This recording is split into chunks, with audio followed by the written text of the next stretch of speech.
You're listening to Masters Decoded podcast series. I'm your host and the chief decoder, Anis Merchant. Through this podcast, I bring in guests who are successful in a different walk of life to decode and map out their careers and journeys with the hope that we gain all our learnings. The world around us is changing exponentially, and how the impact of artificial intelligence, technology, and other socioeconomic factors have either influenced or enhanced my guests' careers.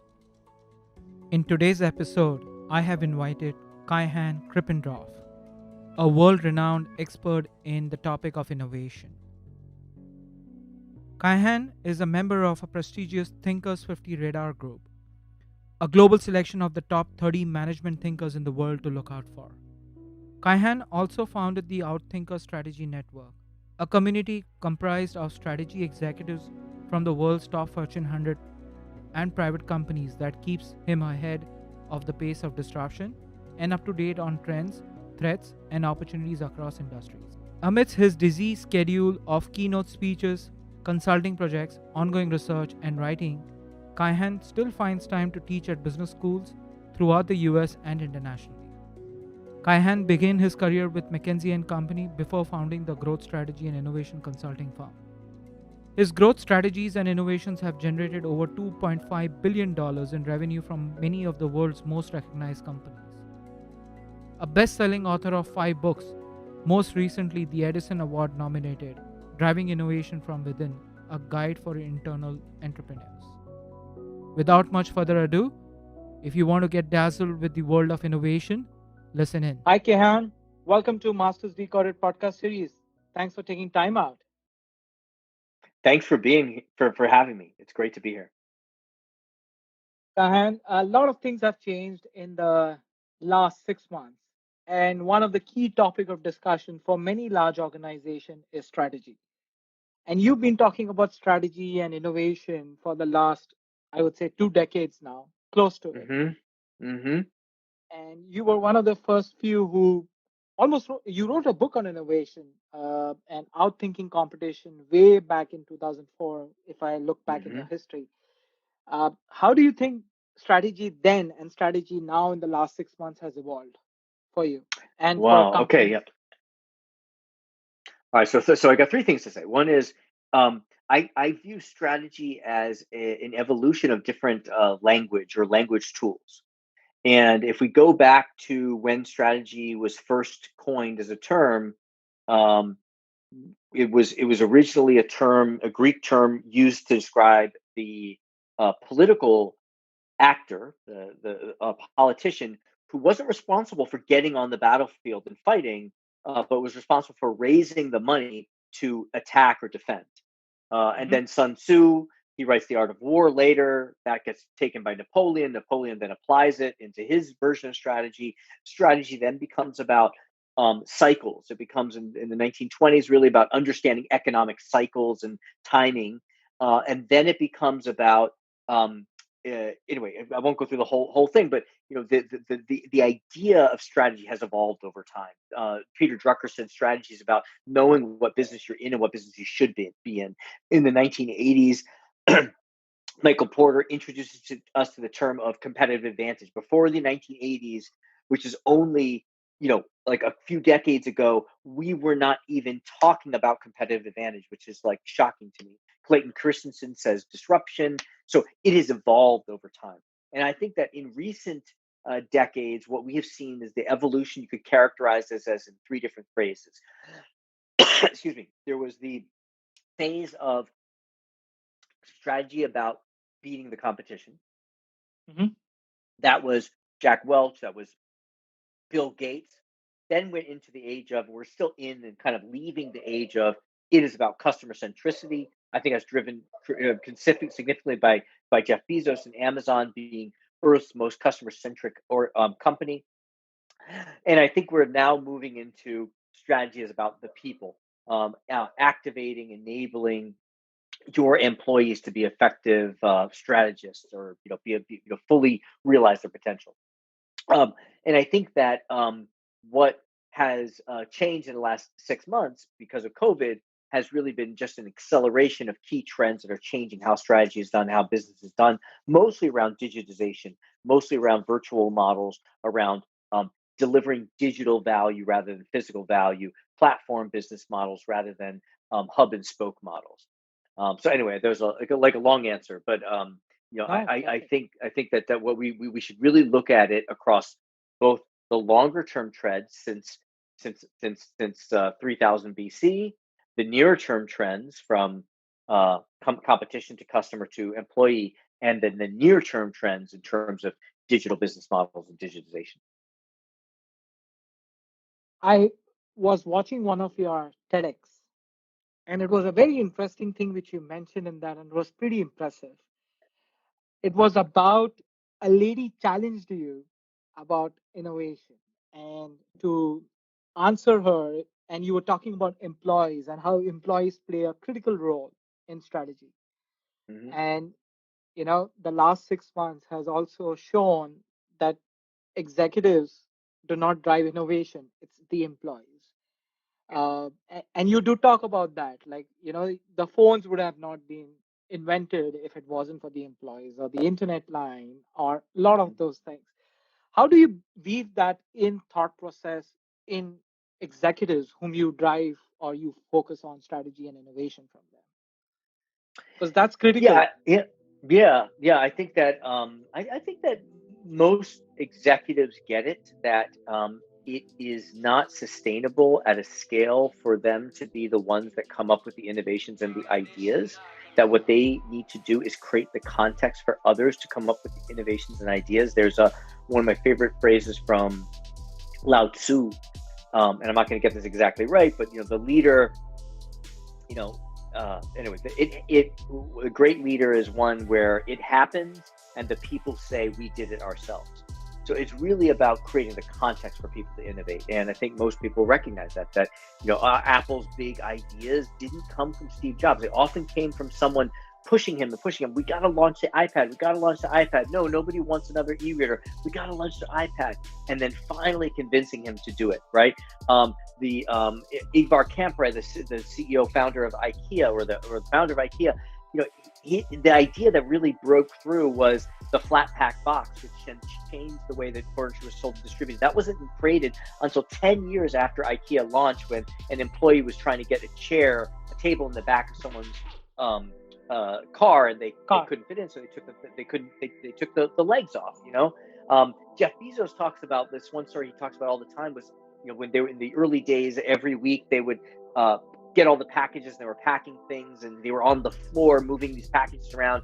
And he said, we should get knee pads since we're on the floor. And one of the programmers, because in that time, small company, like everyone did everything, he looked at him like he was an idiot. And he said, no, what we need packing tables. And they got packing tables, and they increased productivity by 40%. So great leaders know the ideas come from the people, and their job is to create the context for those people to seize those opportunities. Very interesting thoughts. And that's how you got the book out, Outthink the Competition, or what motivated you to bring So, that book out? yeah, so I would think the competition was really about the individual, the mind, the person, whether that is the leader or the individual. How do you come up with a disruptive idea, what I call a fourth option? And then my next book, Driving Innovation Within, was really what happens next if you come up with that idea. Going back to what you said before, that most innovations that have most impacted society have not come from entrepreneurs, but come from employees, 70% of them. Mhm. What happens then for those 70% who come up with the idea and they are an employee? Mhm. We have lots of stories of them quitting their job and starting companies. Those are just the stories. Those are really the exceptions rather than the rules.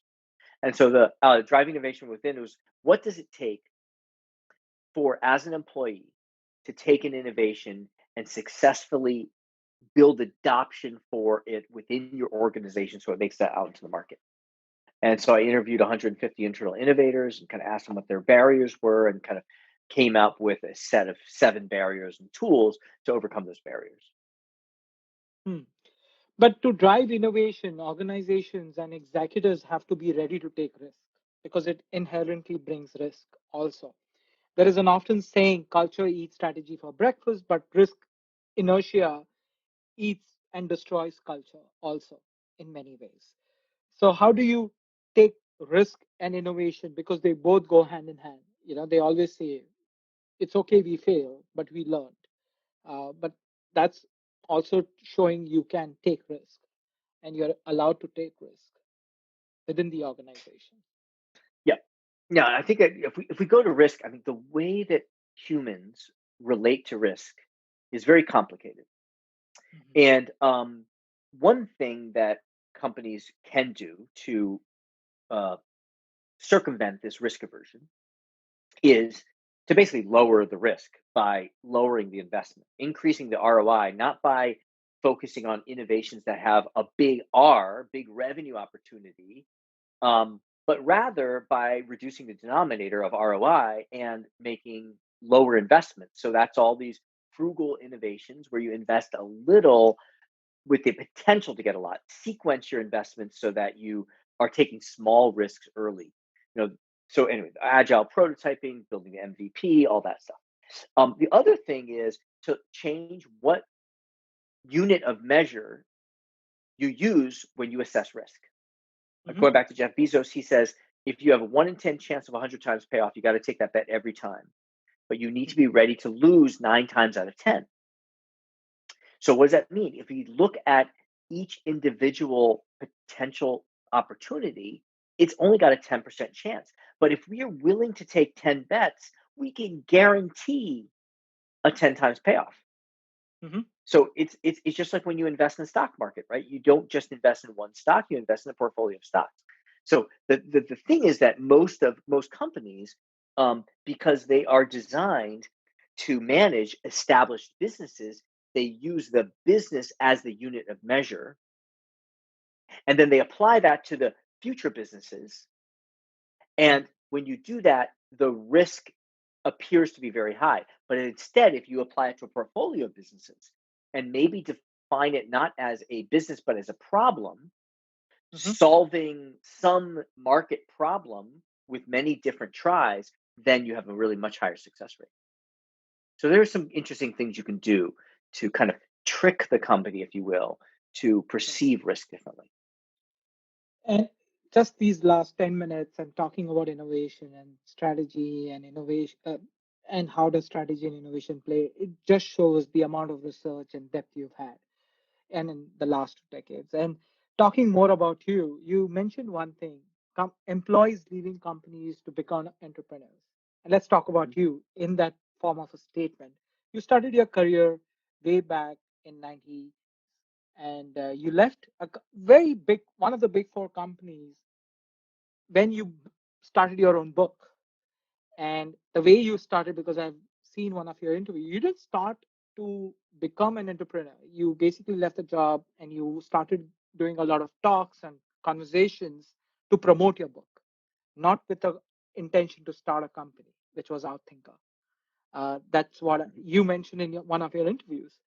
So, how did that idea of the company and the book the book became a big lever for you to start your company as well? What was that experience of starting your own company? I can still remember the moment when I completely left my job, and for the first time ever, I wasn't either in school or didn't have a paycheck coming. It was so scary. Okay. What led me to that, the seeds for that were actually laid many years before. It took me 7 years to write and publish my first book. Wow. So, after 7 years, I had finished my book and I went to my firm. I was working at McKinsey at the time. And I wanted to do something with the book. I thought maybe we could incorporate it into a practice, or I could incorporate it into my work at the firm because other McKinsey people had written books. But what I learned was that those books are firm books. They are supported by and crafted carefully by the internal communications, groups and things like that. So they weren't going to let me do anything with my book there. So I really had this choice. I was off to a career that I really was enjoying, And I had Hmm. also spent 7 years getting to this point. I didn't know if I was going to write another book. So my plan was not to leave McKinsey. It was not to start a firm. It was really to do all I could to seize that moment because I didn't know it was going to happen again when I had a new book. So I really didn't know Hmm. what I was doing, but I just quit, Okay. started doing things that I thought could promote the book and get the book into more people's hands. That led eventually to several iterations of a firm that now is my firm, Outthinker. Hmm. And talking about the first book taking 7 years, you launched four after that. Yes, And yes. one of them is my favorite from a title perspective. Uh huh. And we'll talk more about that. Uh, but how much time did these four books take? The new four books, and you released the latest one too. So out of the four, Yeah, so how long my latest. did those take? You know, I think it takes between 3 and 5 years per book, I guess. Wow. Now my second book was easier because it was basically a refresh of my first book. So a new publisher agreed to publish my second book, but as a condition of that, they wanted to publish a refreshed version of my first book, Hmm. and my first publisher agreed to that. So that took me less time because basically I had the whole structure, and I rewrote about half of it, but I didn't have to do a lot of research. But Hmm. my process is usually I pick a topic and then I spend several years reading about it, interviewing people, taking interview notes, classifying them, and putting them into a framework. Hmm. And then I spend about a year sitting down and putting together the prose and putting it into one document, if you will. Hmm. My next book, the book I'm working on now, I want to do much more quickly. So I'm going to find Okay. a different approach. And when do you have a target to launch that? We want to launch it in within the next 9 months. Wow. I'm co-authoring it with someone, so for something else I haven't done before. Okay. So hopefully that allows us to also move more quickly. And let's talk about this. One of my favorite title book is "Hide a Dagger Behind a Smile." Uh, it's so interesting title, and I'm sure anybody who looks at that book would want to pick it up and read it. At least that's what comes to my mind. Why that title? What's in that book? Share a little bit perspective.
title of the book. You mentioned about your doctorate and why doctorate in innovation. That's such a vast topic, also in many ways, and it's not just innovation, but you kind of researched the role of competitive advantage and strategic narratives and innovation, and the 36 methods you spoke of become part of it. Yeah. Why that topic so deeply into it? Um, so I got to do my doctorate in a school that was an old school in Finland. Okay.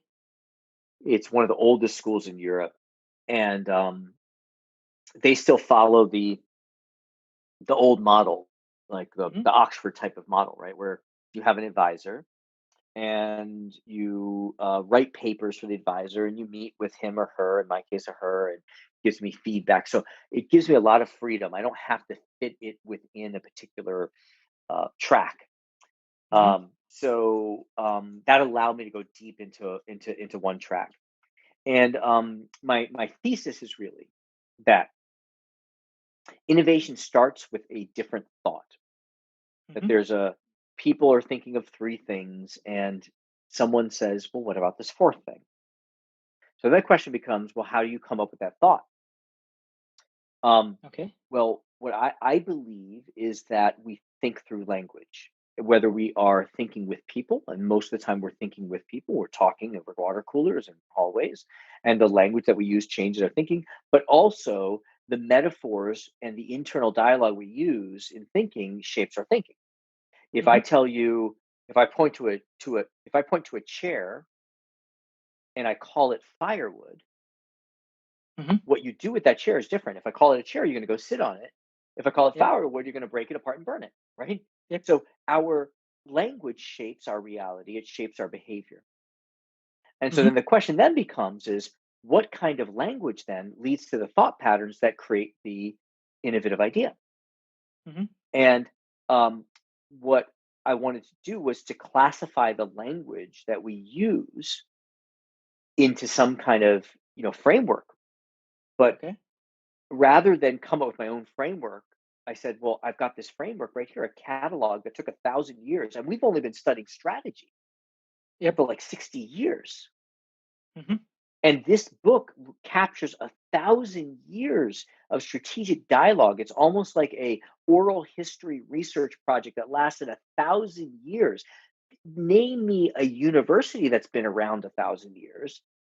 And so I said, let me take that catalog and use that to measure how people talk about strategy. So I basically took a set of companies that are performing well, compared them to a set of companies, sister companies, if you will, same industry, same size, that are not doing as well.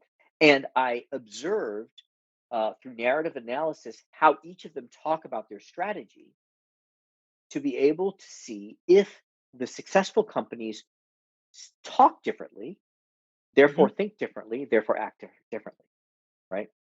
And Hmm. in my research, I identified five different of these 36, five of them that are statistically in a statistically significant level uh, represent how people who are companies are outperforming talk differently about their strategy, and therefore that gives us insight into how they think differently. If that makes sense. It makes sense. And further looking into your education, and you're pretty highly learned, I would say. You've done double undergrad, one in finance and Hmm. one in mechanical engineering, Hmm. and you've completed your MBA, one with Columbia and the other one London Business School.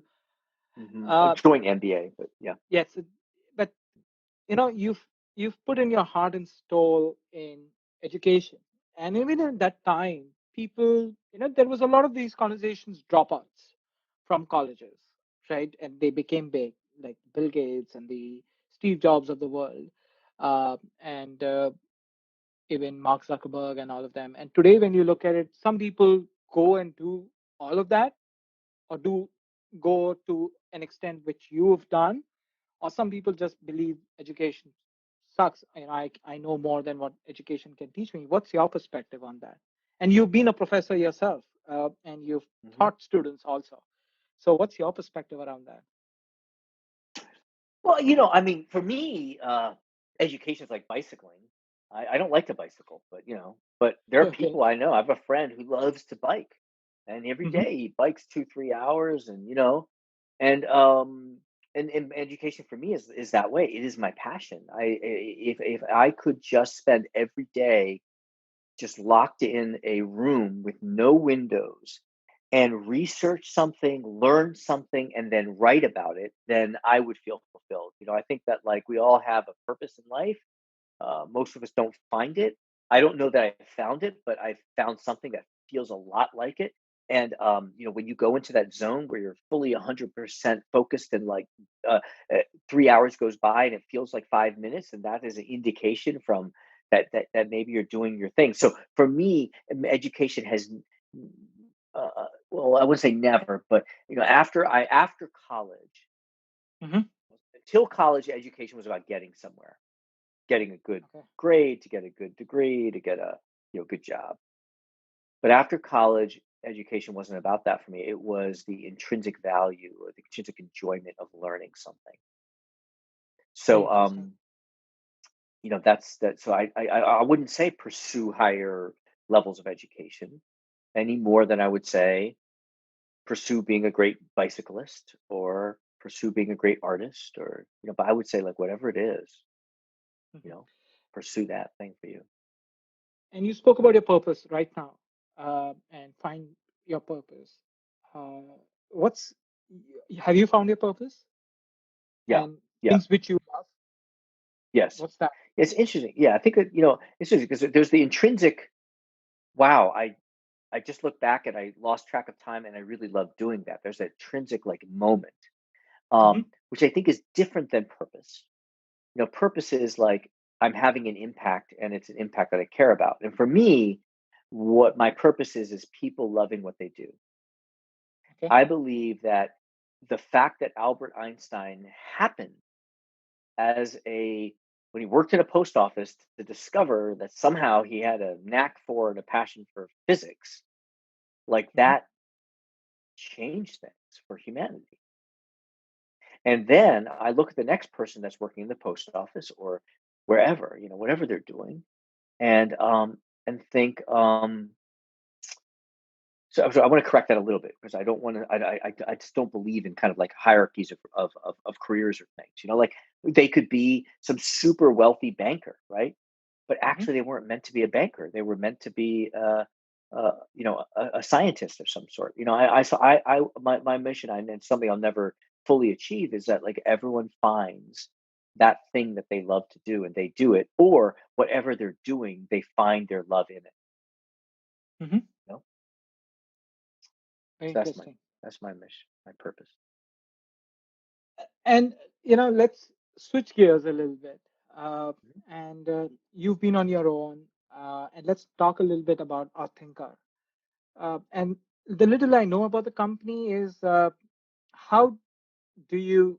I believe you do not have like consultants who are full time. You work and you bring in staff depending upon the kind of program or the project you're focused on. And it's how does that model work for you? How do you bring people to align to Mhm. what the philosophy of the company is, and how do you operate within that structure? Yeah, so, we started off, wanting to build a consulting firm, a traditional consulting firm, with staff and offices and all that, and, I came to realize is that it's sort of an inefficient way to deliver, uh, valuable knowledge, Hmm. to have full-time people, and at least I chose not to pursue it that way. So, what we have is we have a methodology, we call it the Outthinker process. And in my book, we convert it into kind of like a process, and then we certify people in that process, and they can do it on their own. Um, and we know that they can apply it so that if there's a consulting need, we can staff it with people who know the process. And Hmm. then each of these people also have different expertises. Someone might be a a brand expert, someone might be a finance expert, someone might be really good at creating communications for and managing boards, and so that way we have a larger pool of people to tap. But I think of it more as an ecosystem or platform of just very passionate, smart strategists that are willing at times to follow this process. It's almost like an Uber model of consulting, or Yeah, yeah, yes, right? yes, You basically fit the right person to the right need, and you go yes, ahead and drive that. So how's that yes, working out? How's that working out? You've yeah. been consulting It's with some of the largest companies, the logos which I see on your website. How's that yeah. working out? Yeah, no, it's working well. My ambition is not to scale it really quickly. So, and we're not scaling really quickly. We're very careful on who we bring in. But it's working well. And we also run a peer group of chief strategy officers, um, who are kind of like, if you think about, we take the Uber analogy, Hmm. if the certified outthinkers are the drivers, Hmm. the these chief strategy officers are the customers. Hmm. But with them, we try to be agnostic. So we bring them Okay. together, we have conversations, we bring them other thought leaders, other processes, and often they ask for the outthinker process and we provide it, but we don't try to enroll them, we don't try to sign them up for the Uber app, if you will. We got Okay. the Uber app, we got the seamless web, we've got the whatever Amazon, and we've got the platform for them. But I Okay. think that is the way of the future. I think that is, these kind of two-sided, three-sided, multiple-sided platform models just make a lot of sense, because so much of the value that you're delivering now is traceable, measurable, and virtual. Hmm. Interesting. Now, talking a little bit about your own life, um, I have heard again in one of the TED Talks you have three children today, and your family is around you. So, how does social circle and family really support what you're doing? Because living a consultant life is not easy, and driving a business which is around consulting is not easy. 4 days in a plane or on the road, 50 or Hmm. home, and I'm Hmm. sure writing books needs your own time, like the me time. How does family really help in that scenario? I mean, it's huge. I think that I've married a woman who is super supportive of what I do, whatever I do. If I were to quit now and say I want to be a gardener, she would Okay. support that. Okay. She also has a really big job, a big executive job that is more demanding than mine Hmm. and is more stressful. Although she doesn't feel stress, she can just brush anything off. But like, she's dealing with tens, hundreds of millions of dollar decisions, and so it's, I don't want to create the impression that, hey, I'm the family's like, we all have our own passions and our own interests and things. But uh, I shifting from consulting to speaking has been really good, because instead of, as you say, flying out on Monday, coming back on Thursday, Hmm. I fly out on Monday and I come back Tuesday, and Okay. I go to Las Vegas, spend the night, give a 1 hour speech, then get on a plane and come back.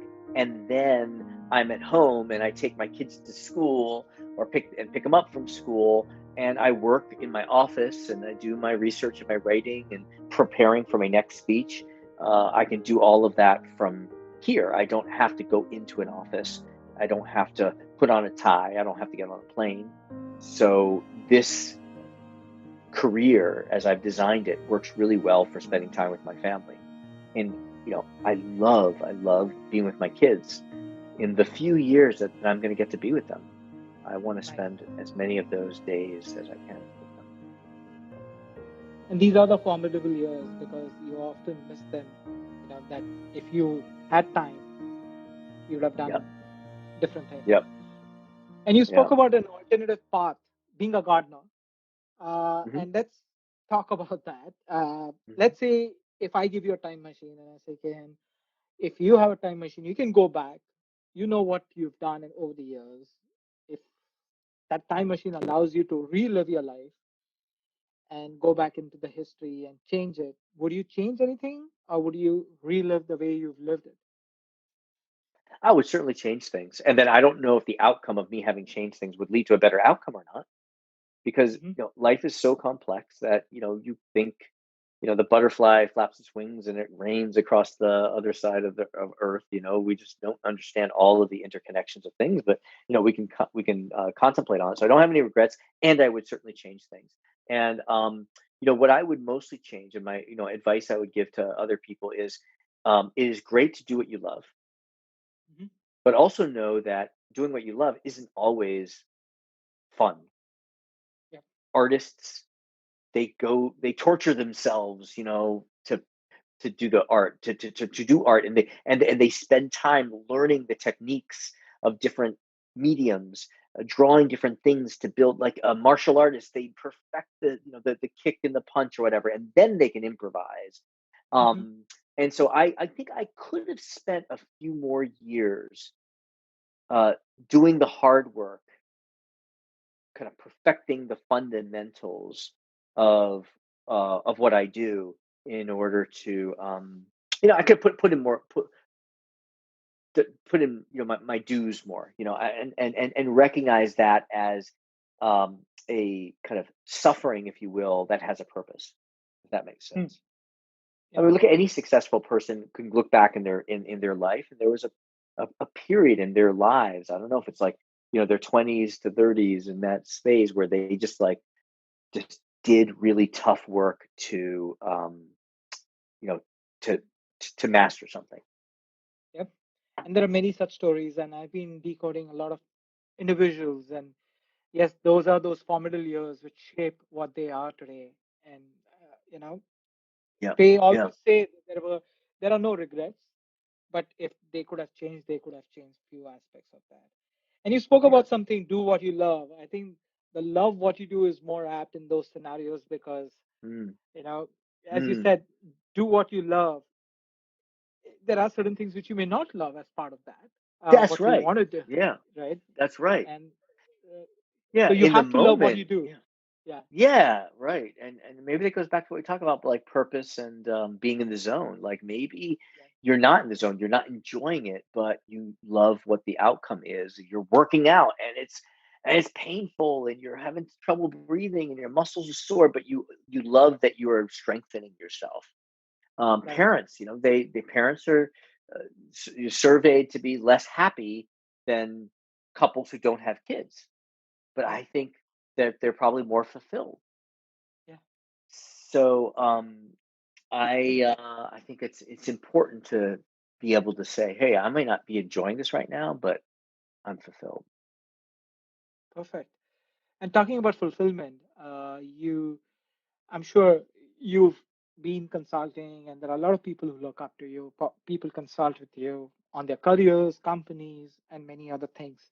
But are there people whom you look up to, you consult, you discuss your strategy, your company, Mm, yeah, like yeah, yeah, yeah. Like mentors. Yeah, there are people.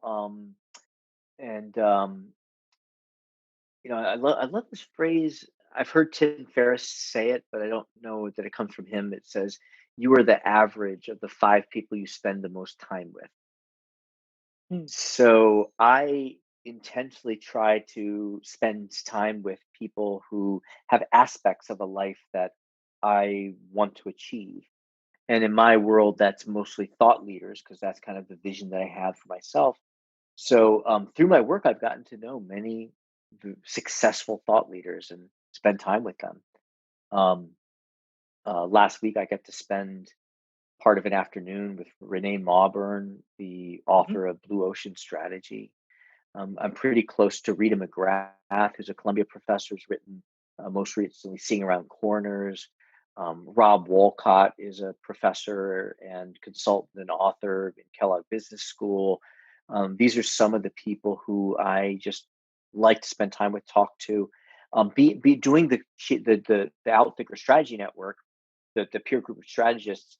means that every month we bring in a thought leader, and I get Mhm. to rub elbows with them. So those are some of the career people that I like to spend time with, that I consider mentors. But I would say maybe a couple of them are like ongoing mentors. Mhm. Um, a lot of them are just people who come into my orbit for a little while, you know, and Okay. then and I may not see them again for a long time. And how would you sum up, or are there favorite moments in the journey which you've had, which if you look back and say, yes, that's what drives me, and some sense of fulfillment, that that's that kind of feedback or that kind of moment really you cherish today also? Yeah, I think that, like any human, if you do something enough and you have some natural aptitude to it, you can get really good at it. Hmm. And so I feel like there are a few things that I am really good at. And I don't say it because other people aren't better at it. Other people can't get as good as I am about it. It's just that instead of gardening, instead of fishing, instead of biking, instead of whatever, I was doing this thing, right? So, Yep. but I think um, um, I'm very good at taking lots of seemingly disparate pieces of information and putting it together in a framework. Hmm. And related to that, I think I'm good at managing a conversation.